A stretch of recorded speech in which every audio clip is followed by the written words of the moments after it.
আসসালামু আলাইকুম, সবাইকে শুভেচ্ছা জানাচ্ছি। মাসুম মাহবুব দেখছেন ওপেন দ্য ইউটিউব চ্যানেল এবং মাসুম মাহবুব ফেসবুক পেজ। আমার স্টুডিওতে এই মুহূর্তে বিদ্যুৎ নাই। ব্যাকআপে চলছে, রুম গরম হতে শুরু করছে আর কি। কি করব, দেশ ছেড়ে চলে যাবো কিনা আবার বুঝতেছি না। এমন এক দেশে আসছে যে দেশে বিদ্যুৎ নিয়ে আমাদের সারা জীবন ভোগান্তির মধ্যে পড়তে হচ্ছে। সারাদিনই বিদ্যুৎ যাচ্ছে আর আসছে, যাচ্ছে আর আসছে। মানে বিদ্যুৎ থাকার চেয়ে বেশিরভাগই চলে যাচ্ছে। ৫৪ বছর ধরে এই দেশ কতটুকু এগিয়েছে আমাদের বিদ্যুৎ ব্যবস্থার দিকে আর হাসপাতালের দিকে তাকালে বুঝতে পারবেন। তারপরও আমরা আছি কি নিয়ে জানেন? খাম্বা আর গুপ্ত শব্দ নিয়ে। লজ্জা লাগে আমার আসলে সত্যিকার অর্থে আমি নিজেই লজ্জিত যে আমরা কোন দেশে বাস করি। যে দেশটাকে সংস্কারের জন্য, যে দেশটাকে এগিয়ে নেয়ার জন্য আমাদের কাজ করা উচিত, আমরা এখন গুপ্ত শব্দ নিয়ে আছি আর খাম্বা শব্দ নিয়ে আছি। একদল বলে গুপ্ত, একদল বলে খাম্বা। অথচ দেখেন আমাদের অবস্থা কি। খুবই দুঃখজনক ব্যাপার। বাংলাদেশের মানুষ যদি সচেতন না হয় আর বাংলাদেশের মানুষ যদি এরকম গর্দভ হয়, এই দেশ কখনো আগাবে না। নেতারা চুরি করবে, দেশ লুট করবে, সুইস ব্যাংকে টাকা জমা করবে, আর আমরা সারা জীবন গুপ্ত আর খাম্বা নিয়ে পড়ে থাকবো। এই জন্য দেশের মানুষের জন্য আসলে মানে কি বলবো, ভালোবাসাটা কমে যাচ্ছে আস্তে আস্তে। দর্শক, চলেন আমরা আসলে যে খবর দেওয়ার জন্য এসেছি সেই খবরে যাই। সবাই শুনতে এবং দেখতে পাচ্ছেন। ভাই হাদি সম্পর্কে কিছু বললেন। কি বলবো, হাদি তো জীবনটা দিয়ে চলে গেল দেশের জন্য। আর এই দেশ হাদিকে মনে রাখেনি, হাদিকে ভুলে গেছে। আর যারা এই দেশের জন্য লড়াই করে হাসিনাকে তাড়িয়ে একটা দেশ নতুন করে স্বাধীন করেছে, তারা নাকি এখন গুপ্ত হয়ে গেছে। চলেন, আর কিছু বলার নেই। জি ভাই, চট্টগ্রামের লোকজন দেখতে পাচ্ছি সব।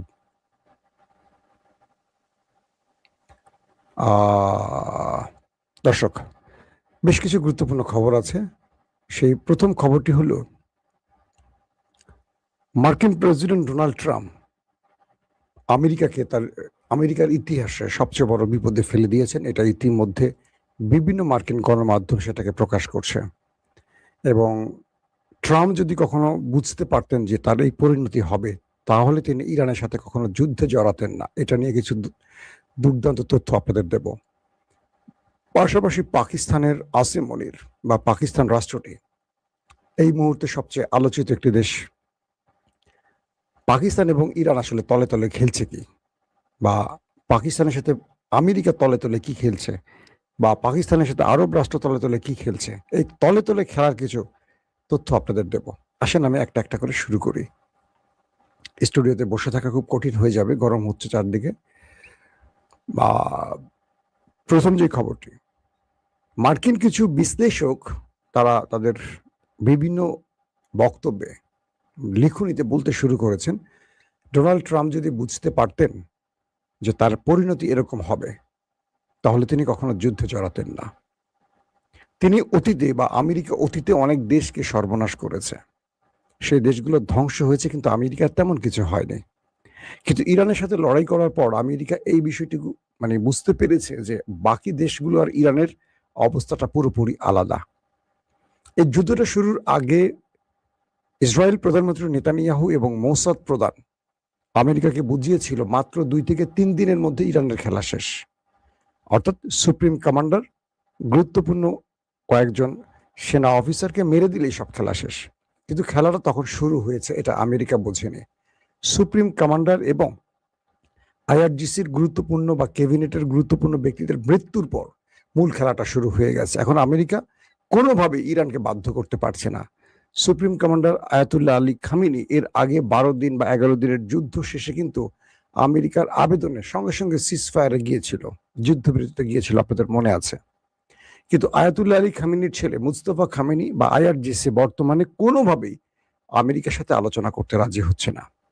আমেরিকা এই বিষয়টি বুঝতে পারেনি। এখন আমেরিকা যে কোনোভাবে হয় ইরানকে ধ্বংস করতে হবে, নতুবা ইরানের কাছে পরাজিত হতে হবে। এখন আমেরিকা ইরানকে ধ্বংস করতে তো পারছে না, কারণ ইরানকে ধ্বংস করতে হলে আমেরিকার অনেক কিছু ধ্বংস করতে হবে বা আমেরিকার অনেক কিছু হারাতে হবে।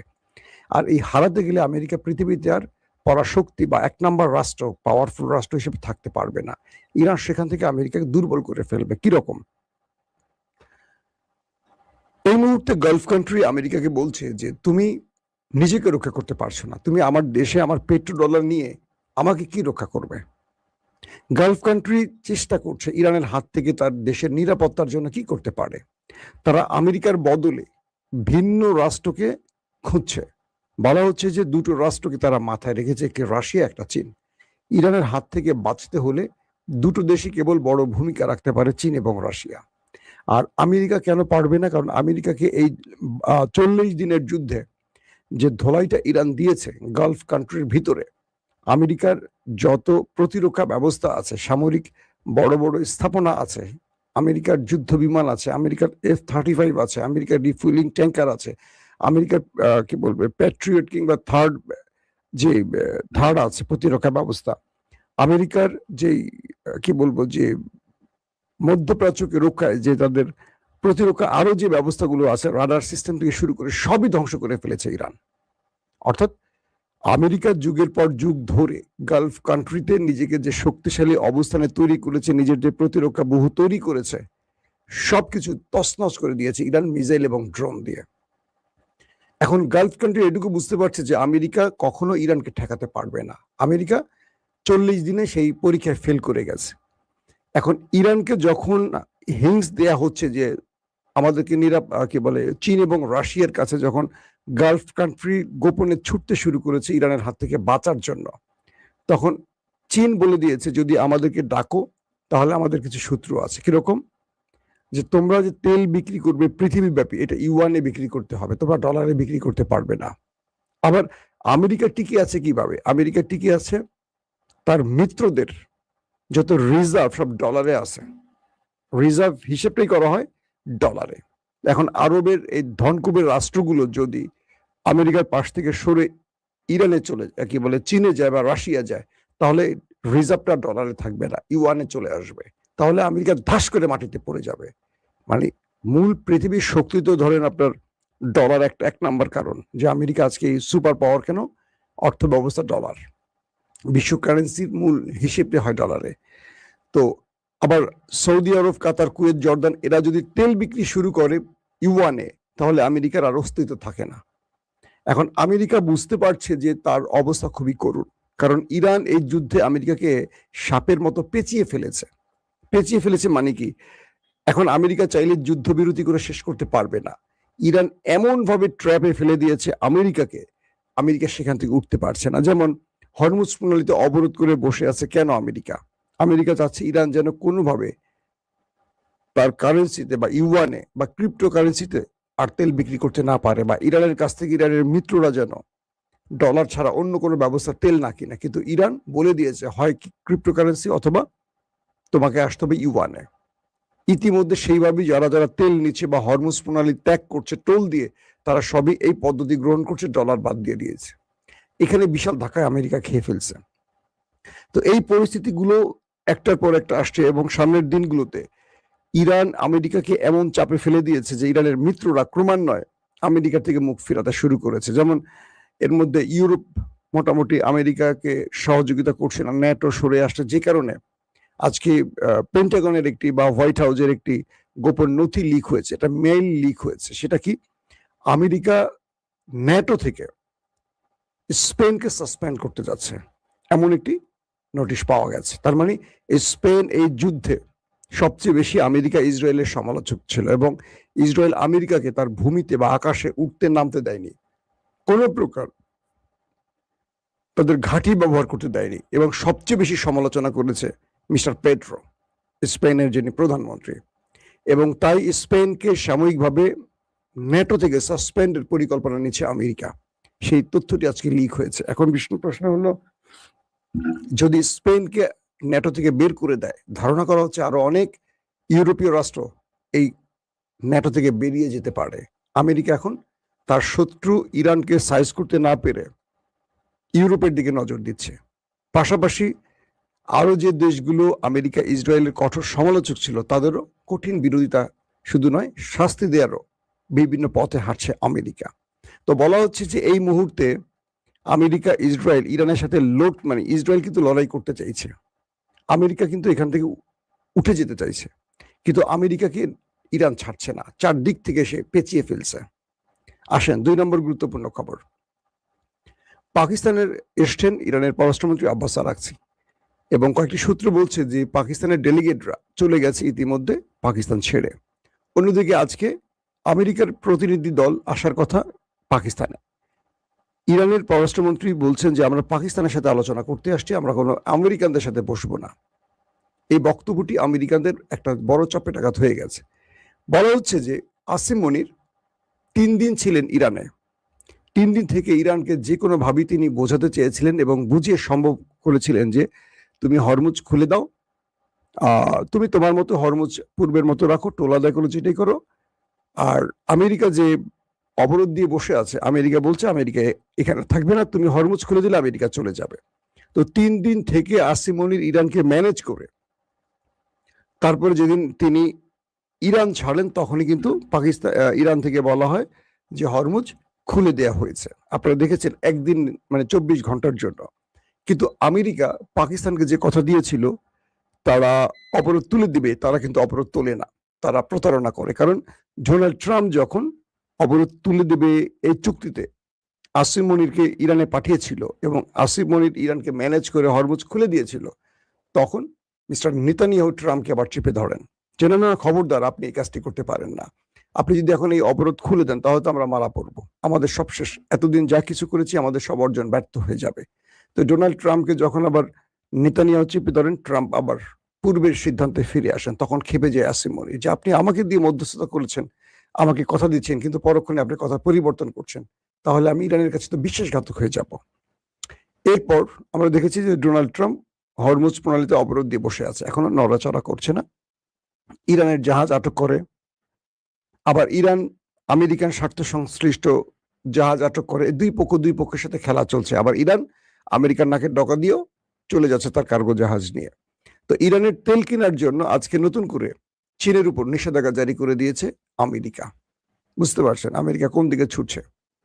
তো এই অবস্থায় আজকে নতুন যে খবরটি এসছে যে ইরান বা আব্বাস আরাকচি পাকিস্তানে এসে তাদের বক্তব্যগুলো তুলে ধরেছে পাকিস্তানের কাছে যে তোমরা সিদ্ধান্ত নিচ্ছ, ভালো নিচ্ছ, আমাদের জন্য করছো বা বিশ্বের শান্তির জন্য করছো, কিন্তু তোমরা মধ্যস্থতা করো আর যেটাই করো আমেরিকাকে আগে রাজি করাবে। শুধু বিষয়টা এরকম না, আমেরিকা তার কথার উপর ঠিক থাকবে কিনা। কারণ আমেরিকা সকালে একটা বিকালে একটা বলে, ট্রাম্পকে পৃথিবীর কেউ বিশ্বাস করে না। তো এই লোককে দিয়ে তোমরা কেন এই মিশনে নেমেছো? তো এছাড়া আরো যে ইরানের কিছু পরিকল্পনা আছে সেই বিষয়গুলো পাকিস্তানকে বলা হয়েছে এবং ইরান স্পষ্ট বলে দিয়েছে পাকিস্তানকে যে আমরা নিউক্লিয়ার ইস্যুতে আমেরিকার সাথে কোনো কথা বলতে রাজি না।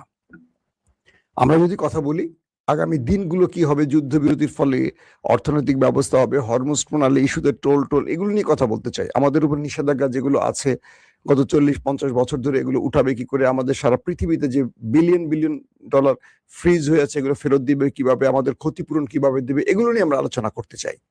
আমেরিকা যে আমাদের সাথে নিউক্লিয়ার বিষয়ে যে আলাপ করতে চায় এই বিষয়ে আমরা কোনো কথা বলতে চাই না। যদি আমেরিকা নিউক্লিয়ার বাদ দিয়ে অন্য কোনো প্রসঙ্গে কথা বলতে চায় সেই প্রসঙ্গের প্রস্তাবনা আমাদের কাছে পাঠাও। আমরা তোমাদেরকে যে প্রস্তাবনা দিয়েছি এর অ্যাকচুয়ালি আমরা এদিক ওদিক যাব না। অর্থাৎ ইরান তার অবস্থাটা পাকিস্তানকে জানিয়ে দিয়েছে।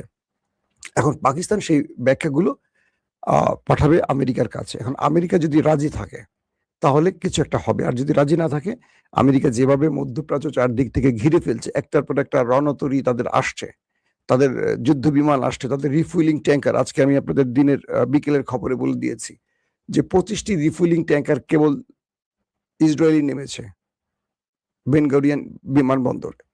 সৌদি আরব, কুয়েত, কাতার, আরব আমিরাতে প্রচুর যুদ্ধ বিমান ঢুকছে, প্রচুর রিফুয়েলিং ট্যাঙ্কার ঢুকছে, ড্রোন ঢুকছে, বিভিন্ন ইকুইপমেন্ট ঢুকছে, প্রচুর অস্ত্র ঢুকছে।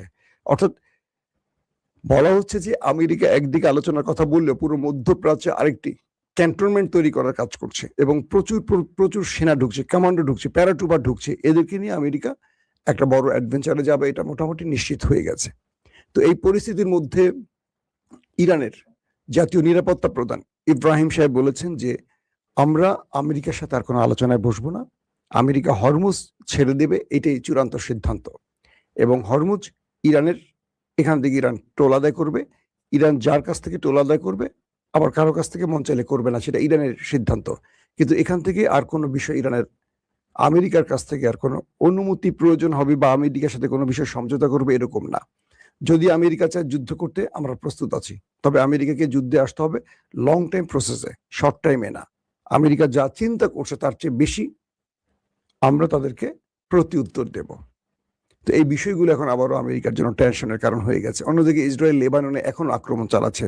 ট্রাম্প ৩ সপ্তাহ যুদ্ধবিরতি ঘোষণার পরও লেবাননে থেমে থেমে দক্ষিণাঞ্চলে সাউথ লেবাননে ওই দেশটি এখন হামলা করছে। তাই লেবাননরা বলছে যে এই যুদ্ধবিরতির কোনো অর্থই নেই। একদিকে যুদ্ধবিরতি বলছে, অন্যদিকে হামলা করছে। তো এই সবকিছু মিলে আজকে একটি তথ্য দেখলাম, প্রায় ২,০০০-এর অধিক লেবানিজকে হত্যা করেছে নেতাকাকুর দেশটি। ৭,০০০-এর অধিক আহত, ১ মিলিয়ন মানুষ দেশ ছাড়া। এই পরিস্থিতির মধ্যে আসলে কোনোভাবে শান্তি চুক্তি সম্ভব নয় বলে দিয়েছে লেবানন। তো ইরান এই মুহূর্তে একদম হার্ড লাইনে আছে। যদি যুদ্ধ চাও আসো, যুদ্ধ করো। আর যদি মনে করো তুমি আলোচনা করতে চাও, পূর্বেই আগে আমার শর্ত মানো। কি কি তুমি শর্ত মানতে রাজি আছো সেটা আগে আমাকে জানাও। তবে নিউক্লিয়ার ইস্যুতে আর কোনো কথা হবে না। এটা ইরান যেই পর্যায়ে রেখেছে সেই পর্যায়ে থাকবে। এটা লম্বা প্রসেস। এটা একদিনই বন্ধ করে দিবে, একদিনই এটা করবে, এটা সম্ভব নয়। তার মানে আমরা এটুকু বুঝতে পারছি যে পাকিস্তান সফর থেকেও বড় কিছু আসছে না। তবে আসিম মনির চেষ্টা করছেন দুই পক্ষকে যে কোনো ভাবেই হোক রাজি করিয়ে একটা ফলপ্রসূ আলোচনার মাধ্যমে যুদ্ধটাকে বন্ধ করার জন্য। প্রত্যেকে ভালো থাকবেন। আল্লাহ হাফেজ। ওপেন দাইস মানে সত্যকে সত্য বলা, মিথ্যেকে মিথ্যে বলা। আমরা শোনা কথা নয়, চোখে যা দেখি তাই বলি।